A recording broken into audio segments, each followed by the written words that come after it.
네, 반갑습니다. 오늘 성경 꿰뚫어 읽기 우리 화요 성경 공부 시간입니다. 오늘 열왕기상 3장부터 시작할 텐데요. 여러분 기억하시죠? 지난 시간에 다윗이 솔로몬에게 자기의 왕권을 물려주면서 너는 이러이러한 것들을 조심해라. 그리고 이런 사람들에 대해서 그들이 편안하게 스올에 내려가지 않게 해라. 뭐 이렇게 부탁하는 장면들이 있었고요. 오늘 3장에 보면 이제 솔로몬이 이집트의 바로의 딸과 결혼하는 장면으로 이제 시작됩니다. 여러분 잘 아시겠지만 솔로몬이 행한 정책 중에 또 가장 주변 국가와 평화를 유지하는 방법이 뭐였냐면 혼인 관계를 만들어서 서로 전쟁을 피하고, 그리고 솔로몬이 가지고 있는 이 지혜를 통해서 이 주변 국가들과 잘 지내는 일이었습니다.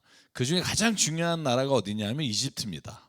아무래도 여러분 이집트가 그 당시에 가장 강력한 국가였기 때문에 이집트와 좋은 관계를 유지하는 게 너무나 필요했고요. 그래서 바로의 딸과 혼인을 합니다. 그리고 자기의 집과 건축이 될 때까지 다른 곳에서, 다시 말하면 다윗이 있던 성에서 아내를 기거하게 하고요. 그리고 나서 이제 모든 것이 다 건축이 된 다음에 바로의 딸을 위해서도 궁전을 건축해 주는 장면이 나옵니다. 자, 오늘 이 장면을 볼 때 중요한 점은 3절인데요.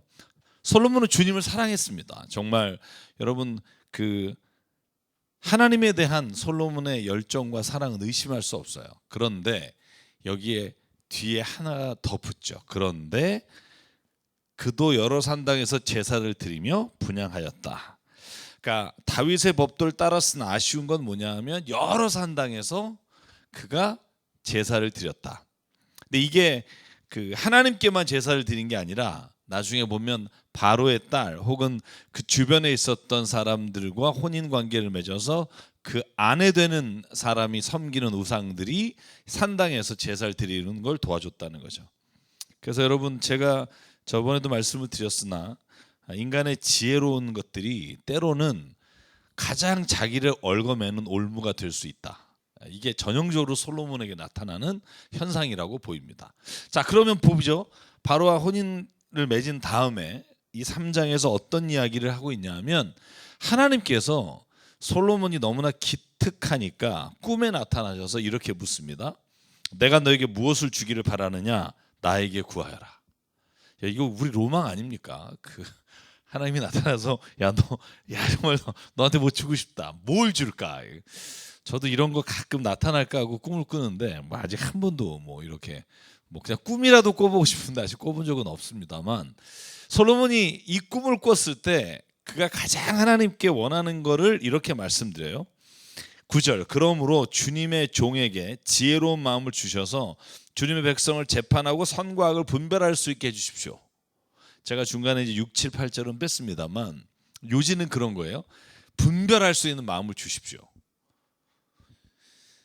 여러분 주님이 이 말을 듣고 나서 얼마나 마음에 드셨느냐 하면 11절 이하 이렇게 써요. 그러므로 하나님께서 그에게 말씀하셨다.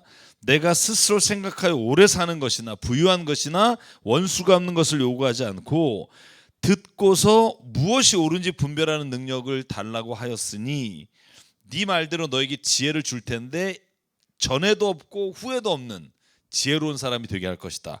그리고 13절을 읽으면 어떻게 돼 있어요? 13절에 14절에 하나님이 너무나 이게 마음에 들어서 네가 구하지 않은 것까지도 너에게 주겠다. 그게 뭐예요? 부귀와 영화와 장수를 더하여 주겠다. 제가 옆에다 이렇게 썼죠. 기도 잘해야 된다. 뭐 이런 거죠. 그죠? 만약에 정말 하나님 나 부귀 영화를 누리길 원합니다. 그러면 그건 주셨을 수 있는데 아마 장수와 나머지 것들을 못 받았을 확률이 큰데 하나님이 원하는 걸 구하니까 하나님께서 내가 너에게 다른 모든 것도 주겠다 이렇게 약속하시고 솔로몬에게는 그 일을 이루십니다. 그런데 문제는 솔로몬이 뒤에 갈수록 하나님과의 관계에서 점점 더 이방인 여인들과 아내들의 말에 빠져서 하나님께로부터 멀어지는 일들이 일어나는 걸 저희가 볼 수 있어요. 그래서 여러분 어떤 사람이 지금 하나님께 쓰임 받고 붙잡힌 바 된다고 해서 그가 끝까지 그렇게 될 거라고 생각할 수는 없습니다. 여러분, 많은 사람들이 여러분 우리나라에도 보면 교회 지도자가 처음에는 진짜 열심히 너무 잘하고 막 그래서 엄청난 부흥을 이루다가 나중에는 돈이나 그 밖의 것들로 인해 완전히 무너지는 것들을 보게 되잖아요.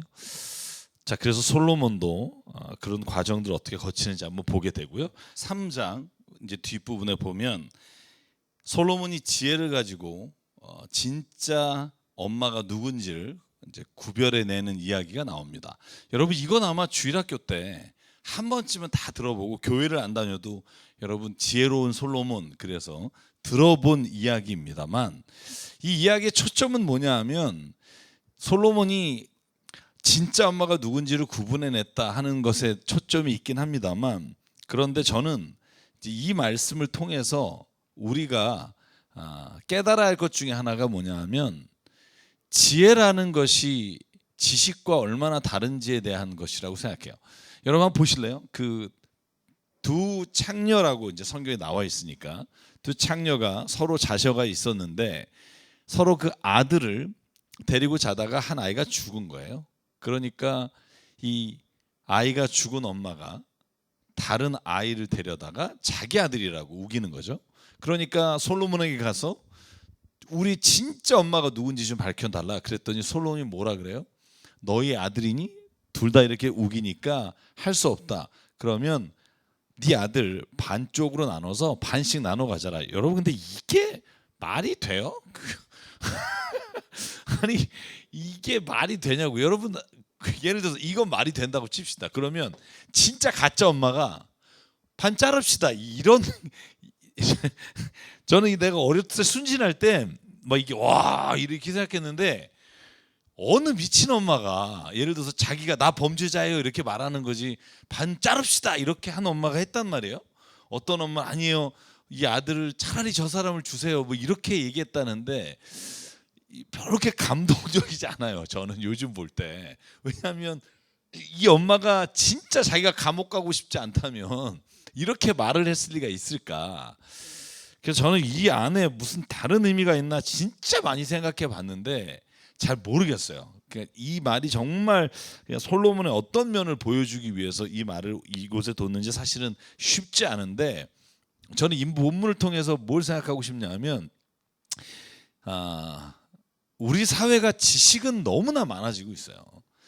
4차 혁명 지금 우리가 그 길을 걸어가고 있다 그러잖아요. 그러면 인포메이션이라는 거, 그다음에 knowledge, 지식이라는 게 얼마나 많아요. 그런데 이게 많아지는 만큼 뭐가 생기냐 하면 거짓 뉴스나 진실이 아닌 것들, 진리가 아닌 것들이 진리인 것처럼 우리에게 너무나 많이 다가온다는 거죠. 이걸 거를 수 있는 필터가 없어요.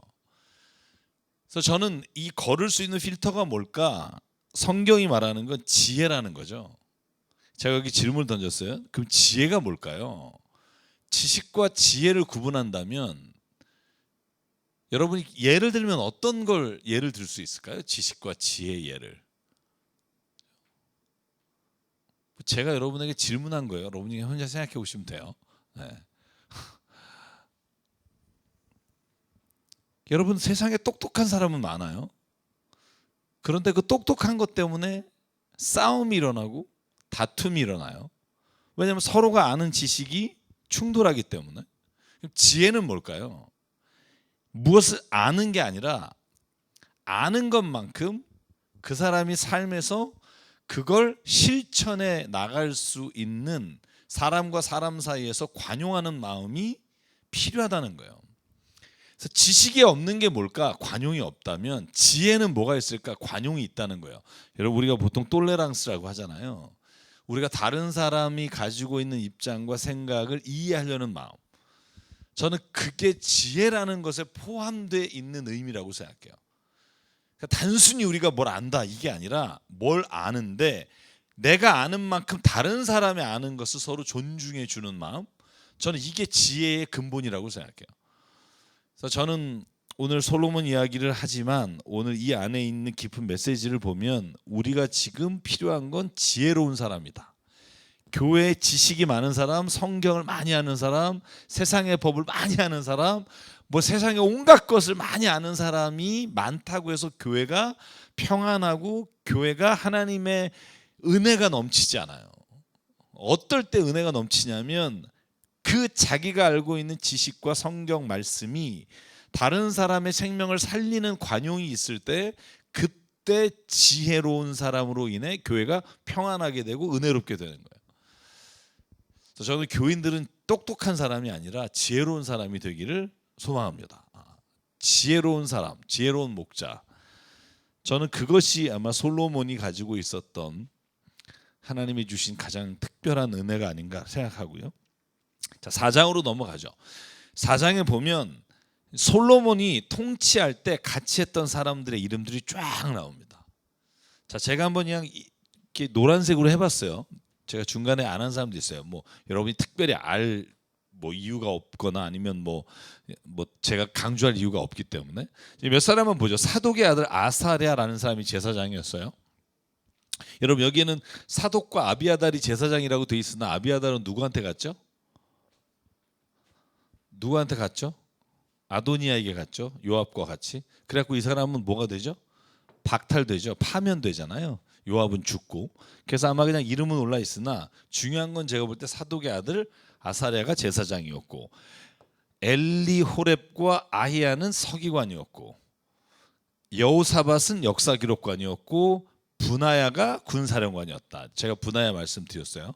자, 그러면 이 모든 사람들의 이름들이 쭉 나와요. 그리고 전국을 다 관리하는 사람들이 12명의 장관이 있었다 이렇게 나오는데 저는 이걸 읽으면서 핵심이 뭐냐 하면 아무리 한 사람의 지도자나 왕이 뛰어나도 주변에 있는 관료들이 욕심과 자기의 어떤 이익을 추구하는 사람들, 소위 말하면 조선시대 때 여러분 관리들이 백성들의 것을 착취하는 것 때문에 밀란이 일어나는 경우가 많잖아요. 저는 오늘날 우리가 대통령을 이제 뽑아야 되는데 저는 대통령 한 사람이 중요하다고 생각하지만 중요한 건 그 주변에 있는 누가 있느냐가 굉장히 중요하다고 생각해요. 제가 어제도 청년들하고 이렇게 줌 모임하면서 그런 얘기를 했어요. 정치 얘기가 이제 그 책에 나오는 주제 중에 하나였는데 우리가 정치라고 할 때 가장 먼저 생각해야 되는 게 정치가는 믿을만한가 하는 거예요. 그런데 제가 여러분에게 소개해드린 그 선에 갇힌 인간 선받기 예수라는 책에 보면 그 책에서 그렇게 말해요. 왜 나는 정치인들을 믿지 못하는가? 왜냐하면 정치인들은 그들의 목적이 정권을 창출하고 자기가 정당이나 아니면 국가의 지도자가 되는 게 그들의 목적이지 정의를 실현하고 진리를 사람들에게 전하기 위한 게 목적이 아니라는 거예요. 그래서 권모술수도 하고 그래서 다른 사람을 현혹시키기도 하고 거기에 이런 질문이 나와요. 양심과 군중의 생각이 충돌할 때 정치 지도자는 무엇을 따라가겠는가? 뭘 따라갈 것 같아요? 군중이에요. 양심을 따라가지 않아요. 왜냐하면 표가 필요하니까. 그래서 그 책에서 스캇 목사님이 말하는 게 뭐냐면 우리가 정당을 지지하거나 내가 생각하고 내가 가장 이상적이라고 내가 따라가는 정당이 있는 건 괜찮다는 거예요. 그런데 그게 고집이 되고 아집이 돼서 이것만이 옳다라고 말하는 순간 우리는 큰 오류를 범할 수 있다는 거예요. 제가 늘 말하지만 회색 분자가 많아져야 된다. 여러분 이 말에 동의 안 하는 사람이 있을지 모르지만 회색 지대가 많아져야 평화가 와요. 양극단이 필요 없는 건 아니지만 저는 양극단이 싸우는 곳에는요 진짜 하나님이 원하시는 나라가 이루어지지 않는다고요.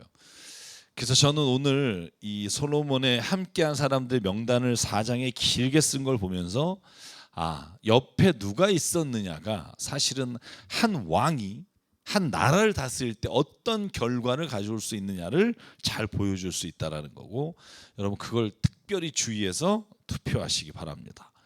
그 다음에 하반절에 보면 솔로몬이 통치한 영토에 대해서 나와요. 잘 보실래요? 유프라테스 강에서 블레셋 영토까지. 야, 여러분 한번 생각해 보실래요? 유프라테스가 어디 있죠? 바벨론 지역이 있잖아요, 그죠? 동편이란 말이에요. 근데 그게 어디까지 올라가면 터키까지 올라가요. 제가 사진을 보여드릴게요. 자, 유프라테스가 이 위로 지나가서 이렇게 가요. 티그리스 강도 마찬가지 여기서 흘러가고. 그러면 솔로몬 시대에는 이 위의 지역까지 솔로몬이 영향력을 끼치는 영토를 가졌다는 거예요. 이 사진은 뭘 보여주냐면 최초의 유다 왕국은 요만했어요. 헤브론, 예루살렘. 그죠? 여러분 여부스라고 불렸던 예루살렘이잖아요. 그런데 다윗이 왕이 되고 나서 다윗이 왕이 됐을 때 요만큼을 더 점령을 해요. 점령한다는 말은 그 나라의 왕이 된다는 거예요. 7년 반 동안 헤브론에서 다스리고 나머지 33년을 위에서 다스리잖아요. 그런데 다윗이 또 자기가 있는 임기 기간 동안 영토를 이렇게 녹색까지 넓혀요. 그리고 솔로몬 때 가면 관할 지역이 북쪽으로 더 넘어가고. 그래서 여러분 오늘 본문에 보면 여기 나오는 것 중에 딥사에서 가사까지라는 말이 나오거든요. 딥사가 어디냐면 여기예요. 이 위에요. 가사가 어디예요? 블레셋 지역에 가사가 있잖아요. 그러니까 그리고 나서 나오는 단어가 뭐냐면 단에서 브에르시바까지. 그러니까 단은 요쯤이란 말이죠. 그러니까 실질적 영토는 이렇게 돼 있지만 영향력이 경계선이 위까지 뻗쳐갔다는 거죠. 굉장히 큰 나라를 이루었다는 걸 알 수 있어요. 네. 그래서 여러분 보시면 솔로몬의 일생 동안 단에서부터 브에르시바 이르기까지 유다와 이스라엘 모든 사람은 저마다 자기의 포도나무와 무화과나무 아래에서 평화를 누리며 살았다. 무슨 말이에요? 먹고 살 게 풍부했다는 거예요. 각자의 집에 포도나무와 무화과나무가 있었다. 그래서 솔로몬 시대에 기근이 들거나 어렵거나 국민들이 굉장히 막 학정에 시달렸다 이런 말 없어요. 그런데 솔로몬의 마지막에 가면 르호보암이라는 아들에게 남유다를 물려주는 장면에 가면 이제 솔로몬 시대에 있었던 건축과 노동으로 인해 피폐해진 백성들의 모습이 드러나기 시작합니다. 자, 여기 솔로몬이 쓴 하루 먹거리에 밀가루 30섬이라고 되어 있잖아요. 섬, 한 섬이 144kg 정도 돼요. 물론 보리와 쌀이 조금씩 다릅니다만 굉장한 거죠. 30섬이면 몇이에요? 3일은 3, 3, 5, 15 그러면 거의 뭐 한 4,500kg 이렇게 먹었다는 얘기인데 뭐 엄청난 거죠. 그만큼 솔로몬 시대에는 먹을 것이 풍부했고 영토가 넓었고 백성들이 굉장히 풍성한 삶을 누렸다는 걸 알 수 있다는 거고요. 그 다음에 그의 지혜가 얼마 정도로 뛰어났냐 하면 자 보실래요? 3,000가지 잠언을 쓰고 1,005편의 노래를 했다. 그런데 지금 남겨져 있는 건 잠언서 31장까지밖에 없죠. 그죠? 뭐 시편도 몇 개 안 됩니다. 그래서 다윗보다 훨씬 적게 쓴 것으로 돼 있으나 소실된 거로 그렇게 보는 것이 맞다고 생각하고요. 자, 저는 이걸 보면서 그 요즘 영화로 나온 거 뭐죠? 그 물고기에 대한 거 자산어보인가? 그죠? 자산어보. 여기 그거잖아요. 모든 초목을 논할 수 있고 짐승과 새와 기어다니는 것과 물고기를 두고서 가릴 것 없이 논할 수 있었다. 자산어보. 그러니까 뭐 이 정도로 뛰어났다는 거죠. 그 공중에 나는 새와 기어다니는 것과 물에 있는 종류를 다 논할 수 있을 만큼 모든 분야에서 뛰어난 지혜를 가지고 있었다. 그러니까 지식을 포함한 지혜겠죠. 근데 진짜 문제는 뭐냐면 아는 것과 사는 것 사이의 간격을 줄이지 못하면 지식이 오히려 자기의 삶의 올무가 된다. 제가 오늘 강조해서 드리고 싶은 말씀이에요. 왜냐하면 많은 사람들이 아는 것은 많은데 덕이 없어요. 그러니까 지식은 많은데 덕이 없으면 어떻게 되냐면 자기가 아는 지식이 다른 사람을 찌르게 돼요. 막 가는 데마다 분쟁이 일어나고요. 시비가 일어나고요. 근데 덕이 더해지면 아는 것으로 인해 더 그 가는 것마다 풍성해진다고. 그 지식으로 말미암아 사람들이 은혜를 입게 되고요. 그래서 저는 이제 솔로몬의 지혜를 말하면서 두 가지입니다. 하나는 지식을 지혜로 커버해야 한다는 것과 그리고 우리가 아는 지식과 지혜가 삶으로 연결되지 않으면 사실은 이 지식과 지혜는 우리에게 오히려 올무가 될 수 있다. 이걸 꼭 기억하시면서 어떤 지식이든 지혜든 우리가 배워나갔으면 좋겠고요. 자, 5장에 가면 드디어 이제 성전 건축을 시작합니다. 여러분, 열왕기상 5장에 보면 이 성전 건축이 나오고 역대상 4장부터, 물론 2장부터 시작됩니다만 성전 건축이 나와요. 그래서 두 개를 비교해 보시면 여러분이 도움이 되실 겁니다. 아마 그 6장부터 9장까지 이제 되는데 오늘 9장까지 못 나갈 테니까 한번 집에서 역대상 2장부터 한번 쭉 읽어 보시면 그 거기에 그죠? 아마 그 성전 건축에 관한 이야기들이 아마 나올 겁니다. 그래서 보시면 그 두로의 히람이라는 사람이 왜 중요하냐면 솔로몬의 성전을 무슨 나무로 짓냐면 백향목으로 지어요. 물론 잣나무도 들어갑니다만 백향목을 누가 주냐면 두로의 히람이 갖다 줍니다. 그런 두로의 히람이 왜 그러면 솔로몬에게 특별한 이런 마음이 있었는가? 그게 그의 아버지 다윗부터 관계가 좋았잖아요. 그러다 보니 아들이 성전을 짓는다고 할 때 아버지가 이미 두로의 히람에게 부탁을 한 거예요. 자, 그래서 히람이 솔로몬에게 말해요. 오늘 다윗에게 이 큰 백성을 다스릴 지혜로운 아들을 주신 주님께 찬양을 드리자. 히람이 솔로몬에게 회신을 보내서 말해요. 임금께서 나에게 보낸 전갈은 잘 들었습니다. 이 전갈이 뭐냐면 내가 이제 주님의 성전을 지려고 하는데 백향목이 필요합니다.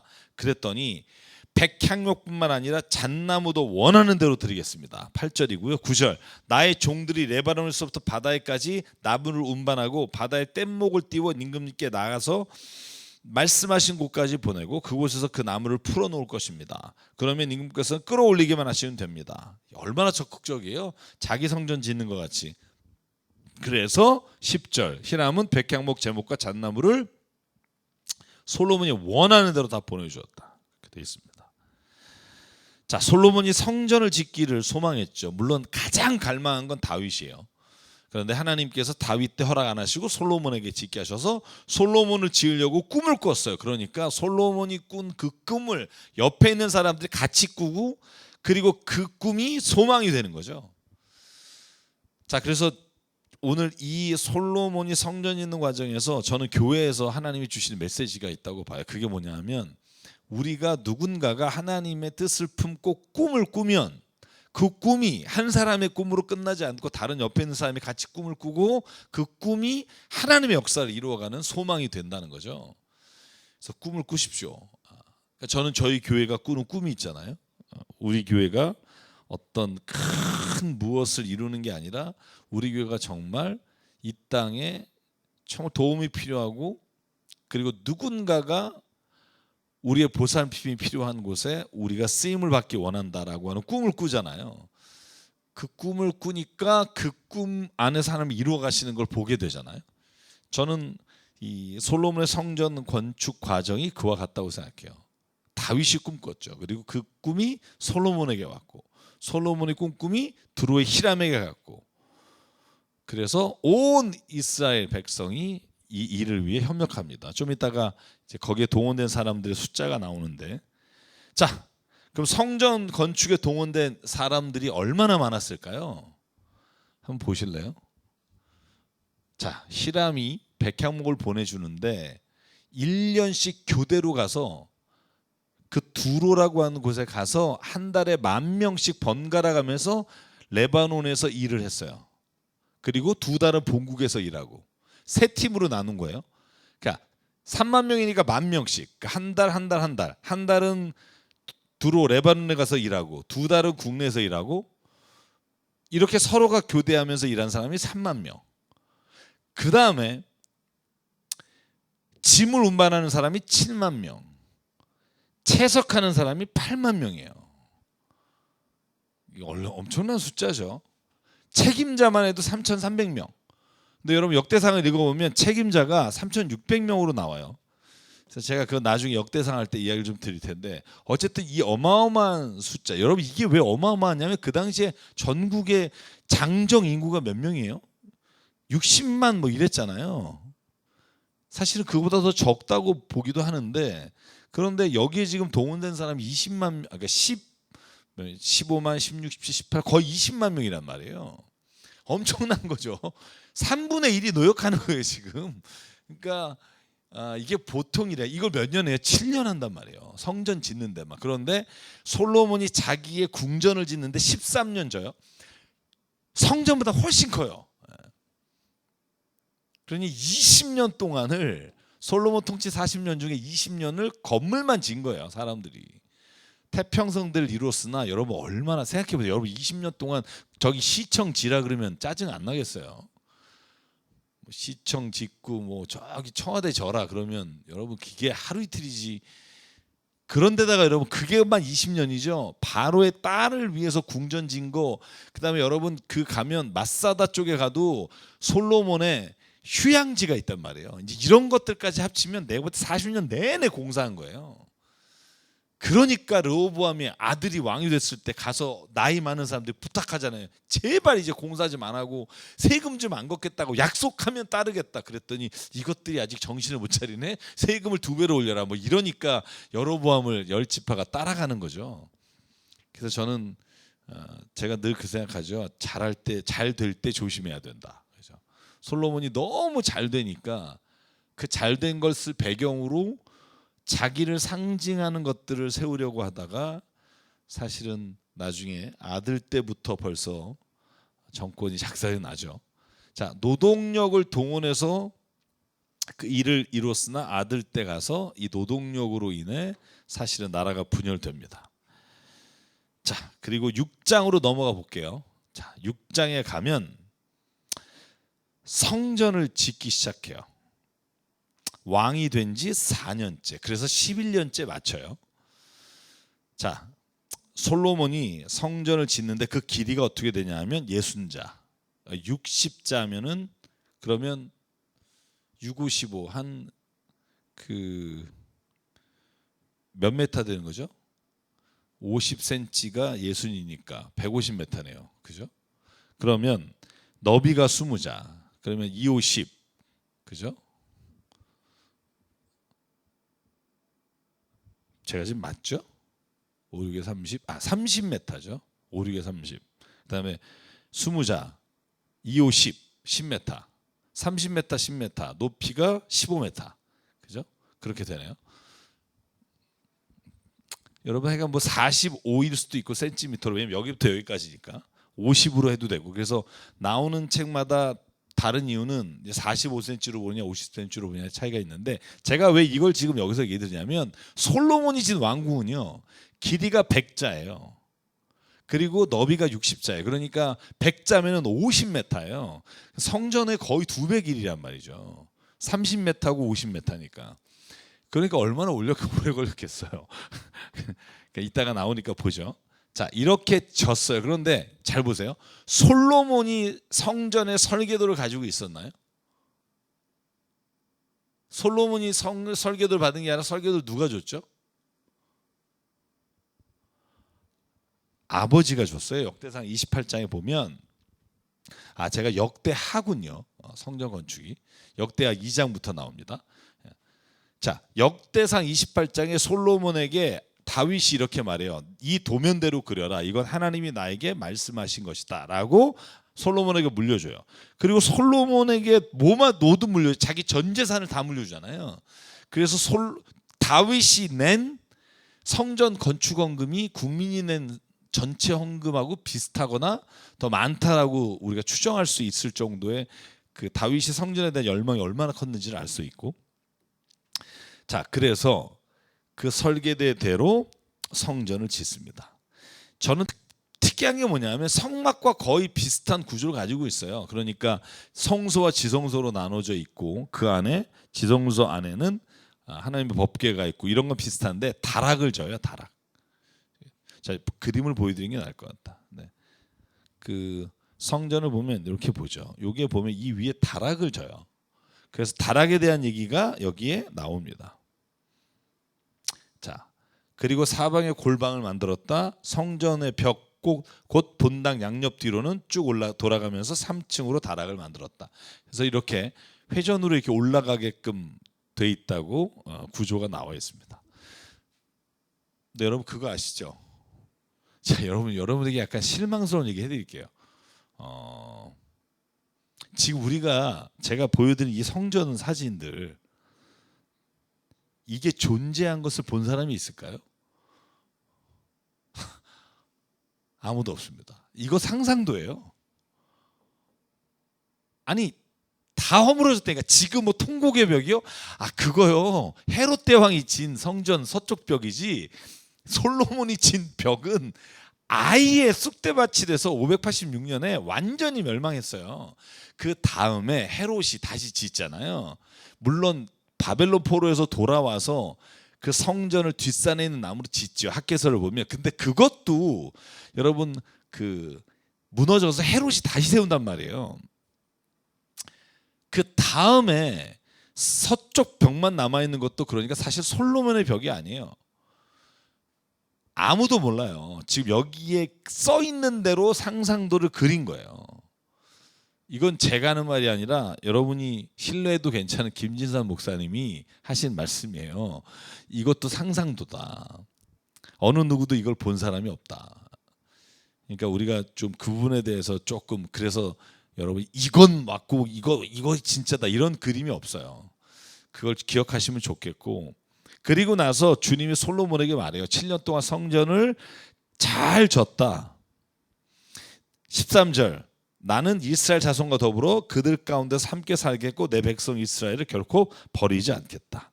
그리고 성전 짓기를 마쳤는데 7년이 걸렸다. 그리고 제가 20절부터 쭉 너무나 많아서 중간에 생략하고 38절로 넘어갔는데 이렇게 돼 있어요. 순금으로 입혔고 모두 금으로 입혔다. 이게 성전을 졌을 때 모든 기둥과 모든 벽면을, 모든 기물들을 금으로 도금했다는 거예요. 물론 노스로 진 것도 있습니다. 후람이라고 하는 사람 이따가 나오겠지만, 노스의 대장장이가 노스를 져서 성전 안에 세우지만 다 금으로 맺기했다는 거예요. 요즘 말로 하면. 나중에 이거 언제 나와요? 히스기야 때, 바벨론이 왔을 때 그거 다 벗겨서 주잖아요. 그래서 여러분 그 히스기야 시대에 읽어보면 재밌는 분 많잖아요. 다 벗겨서 남은 게 없더라. 그래서 그가 가지고 있던 것들이 다 노스로 된 거를 가지고, 그리고 성전 안에 남은 것이 진짜 금은 이제 구경도 못한다 이런 얘기가 나오는데, 자, 이렇게 화려한 성전을 졌는데 뭐냐고요? 지금 남아 있는 게 하나도 없잖아요, 그죠? 자, 그래서 요건 제가 좀 보여드릴게요. 제가 자세한 설명 안 드리고, 자, 이게 지성소와 성소를 나눠서 뭐 여기에 나와 있는 대로 기록한 대로 된 건데, 제가 저번에 한번 말씀드린 적이 있어요. 이걸 바다라 그래요, 바다, 그죠? 바다가 뭐냐면 옛날로 한 물두멍이에요. 성막 앞에 있던 물두멍, 그죠? 번제가단이 여기 있고, 물두멍의 자리에는 바다가 엄청 많아졌으니까 제사들이 이렇게 큰 게 있고, 물두멍이 10개가 좌우에 이렇게 배치가 돼 있었다. 여기에 소가 그려져 있다는 거 말씀드렸고요. 그래서 열왕기상 6장 설계도에 의해서 복원한 도예요. 그 다음에 이제 제가 지금 설명하려고 하는 게 있는데, 이게 이제 보아즈와 아킨, 이 두 기둥에 대한 얘기를 좀 하겠습니다. 자, 넘어갑니다. 자, 열왕기상 7장, 오늘 7장까지 해볼 텐데요. 자, 성전을 다 졌단 말이에요. 그 다음에 솔로몬의 궁전을 져요. 자, 그런데 얼마나 걸렸다? 13년이 걸렸다. 그는 레바논 숲을 궁을 지었다. 그 길이는 100자고 너비는 50자이고 그 높이는 30자다. 아까 성전은 몇 자였다? 길이가 60자, 그죠? 여긴 100자. 너비가 50자, 그죠? 아까는 20자. 그런 거 보면 높이는요, 높지 않았지만 길이가 길었던 거로 알 수 있고요. 기둥 위에는 백향목 석가래를 얹었다. 그래서 여러분 자세한 건 여러분이 뭐 읽어도 뭔 말인지 잘 몰라요. 그런데 제가 여러분에게 한번 질문할게요. 솔로몬의 궁전 본 적 있어요? 사진이라도? 이 목사님? 저 진짜 많이 찾아봤거든요, 이번에. 하나도 없어요. 그래서 제가 어떻게 하겠어요? 전화 찬스를 썼어요. 김진산 박사님한테 전화해서 왜 솔로몬 궁전이 왜 없냐, 사진도 없냐, 아무리 뒤져도 어디에도 없다 그랬더니 없대요. 존재하지 않는데요.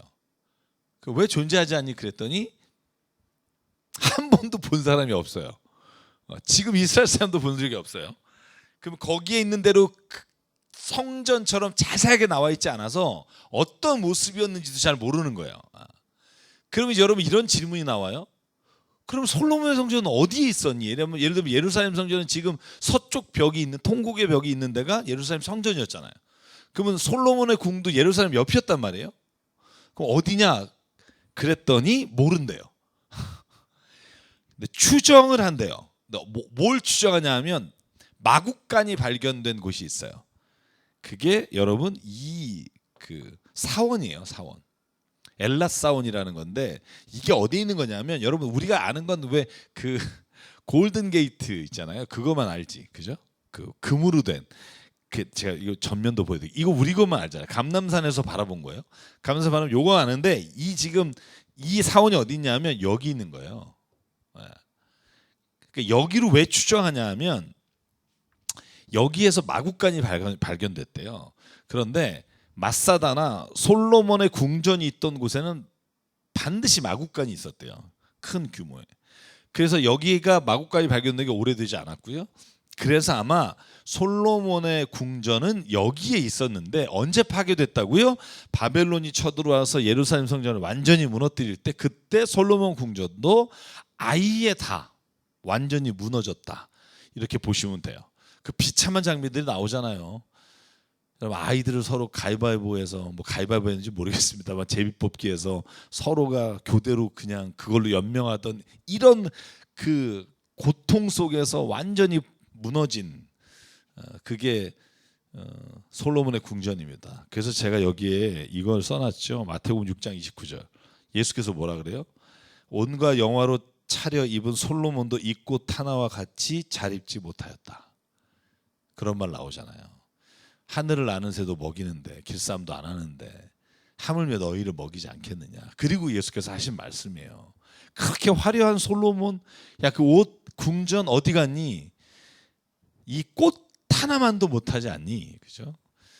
여러분 그래서 뭘 세상에 남길까 고민하신다면 세상에 남기는 건 눈에 보이는 어떤 궁전이나 유산이 아니라 눈에 보이지 않는 사랑, 눈에 보이지 않는 은혜, 눈에 보이지 않는 인간이 살아가면서 누릴 수 있는 가장 좋은 것을 남기는 것.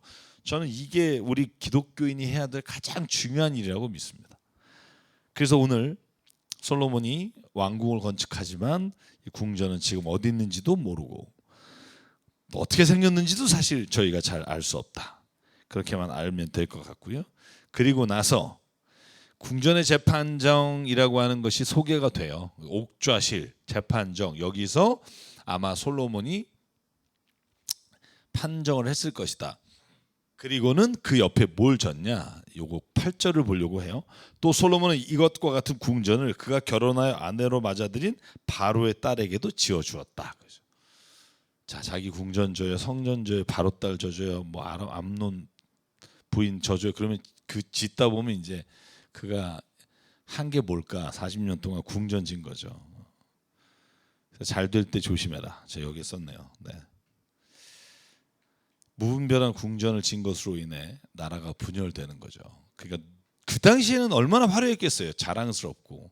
여러분 유럽에 가면 굉장한 것들이 많잖아요. 지금 가면 뭐 화려한 경기장, 화려한 어떤 건축 양식이 있는데 사실 그게 지금 가면 뭐 하냐면 들어갈 때 입장료 내고 구경하는 건물이 얼마나 많은지 몰라요. 그거로 지금 유럽은 연명하는 나라가 꽤 많죠. 그래서 결국은 아무리 잘 지어도 그것이 유물이 되지 그것이 어떤 우리 인간에게 중요한 어떤 삶의 지혜를 남기진 못한다는 걸 꼭 기억했으면 좋겠고요. 자, 후람이라는 사람이 나와요. 여러분 역대하에도 후람이라는 사람이 나옵니다. 후람이 누구냐 하면 지파로 하면 납달리 지파예요.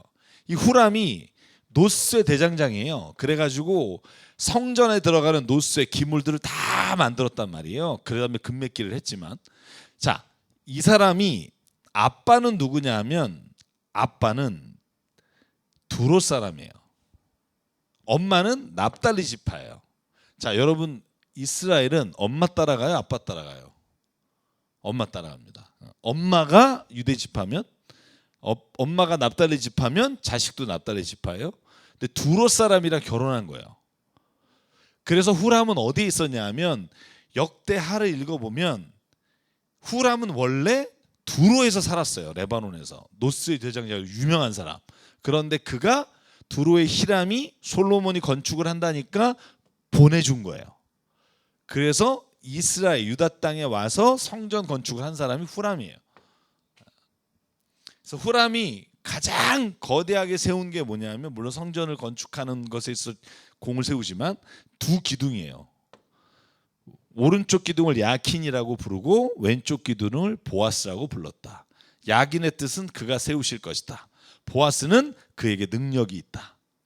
이 두 기둥이 성전의 그 중앙을 받치고 있는, 아까 제가 그 사진을 좀 보여드리면 이거예요. 들어가는 입구 쪽에 큰 기둥을, 이거 보이시나요? 여기 요거 네. 그래서 야킨과 보아스를 세웁니다. 자, 이렇게 돼 있어요. 설명이 나온 걸 그냥 그린 거예요. 이렇게 했는지 몰라요. 뭐 이걸 보고 또 다르면 또 다르다고 막 그러지 마시고, 다 달라요. 그러니까 어쨌든 요 규빗이 요게 18규빗이고 요 위에는 성류 모양으로 뭘 했고 뭐 이런 것들이 여기에 나오고요. 그래서 이게 어떻게 보면 성전의 상징물과 같은, 하나님이 세우셨다, 그리고 그에게 능력이 있다. 이게 성전을 들어가면서 딱 사람이 고백하는 거예요. 이건 하나님이 세우시고 하나님의 능력이 있는 곳이다. 그런 상징적 의미를 가지고 있는 거고요. 자, 이제 마지막입니다. 성전의 기물들이 이제 쭉 나옵니다. 7장의 마지막 부분은, 그래서 여러분 읽다 보면 좀 지루해요. 좀 읽다 보시면 뭐 노쇠로 만든 바다 모양 물통은 두께는 손너비만 하고 뭐 쭉 나오는데, 받침대 구조는, 그래서 여러분 이거 뭐 이거 가지고 공부하시고 할 분은 좀 열심히 하시고요. 저는 여기서 하나만을 좀 말씀드리고 싶은 게 뭐냐면, 성전은 성막에 비해서 화려해요. 엄청나게. 왜냐하면 성막은 천막으로 졌고, 천막도 물론 이제 거기에 막 그 천도 그렇고 여러 가지 좋은 재료를 썼지만 비교할 수가 없죠. 화려한 건 나쁜 게 아니지만 지나치면 모자르면 못하다. 과유불급이라, 이런 말을 꼭 드리고 싶은 게, 여러분이 교회를 지을 때 저는 약간 걸리는 게 있어요. 뭐 우리 교회 성전 건축 중이에요. 근데 저는 성전이란 말을 좀 안 쓰면 좋겠어요. 교회 건축 중입니다. 얼마나 좋아요. 뭐 어느 교회 가면 베델 성전, 베드로 성전, 무슨 성전이 너무 많아가지고, 근데 예수님이 성전을 다 헐어버리겠다고 말씀하시고 내가 교회를 세우겠다. 베드로에게 마태복음 16장 16절에 말씀까지 하셨는데 굳이 성전을 세운다고 말을 할 필요가 있을까? 물론 저 쓰신다 그래서 뭐 나쁘다는 게 아니에요. 그런데 웬만하면 그냥 교회를 건축한다, 교회를 짓는다, 얼마나 좋아요. 그래서 템플이라는 단어가 성전인데 우리가 지금 템플에서 예배드리지 않잖아요. 그래서 에클레시아 혹은 뭐 우리가 우리의 몸이 하나님의 교회다 이렇게 표현하는 것처럼 이제 교회라는 말을 썼으면 좋겠다는 거고요. 그리고 너무 화려하게 하지 말자.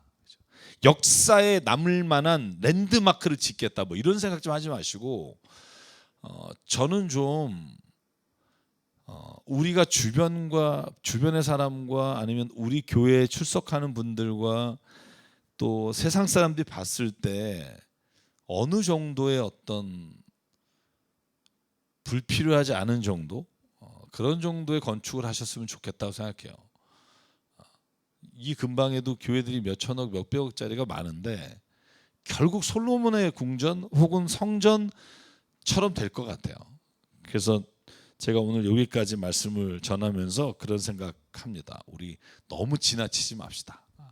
그렇다고 뭐 너무 불편하게 사는 게 힘들 테니까 어느 정도는 우리가 모양을 갖추되, 주변 사람들이 보기에 너무 지나치게 하면 그게 우상이 돼요. 그게 제일 문제라는 거예요. 그게 나쁘다는 게 아니라, 여러분 뭘 하나 잘 막 그러면 애지중지하고 우상이 돼요. 여러분 새 차 사봤어요?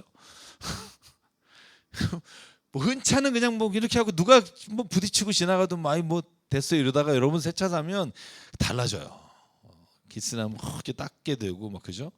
그러니까 저는 그게 나쁘다는 게 아니에요. 다 그렇게 아껴야죠. 근데 그게 지나쳐서 우리가 사람과 사람 사이에 벽을 만들 정도의 화려함과 지나침이 있다면 사실은 그건 하나님이 진짜 원하시는 모습은 아닐 것이다. 그래서 여러분 오늘 이 성전 이야기가 뒤에도 나옵니다. 그래서 이제 언약궤를 성전으로 옮기게 되고 솔로몬이 하나님 앞에 기도하는 이런 것들이 나오기 때문에 성전에 관한 이야기는 우리 다음 제가 다음 주는 저희가 좀 방학을 합니다. 그래서 2, 3주 정도 저희가 7월 말 8월 방학을 하고 다시 개강할 때는 저희가 열왕기상 8장부터 성전 이야기를 다시 가도록 하겠습니다. 오늘 함께 해주셔서 감사하고요. 주님의 이름으로 평안의 인사를 드립니다. 샬롬.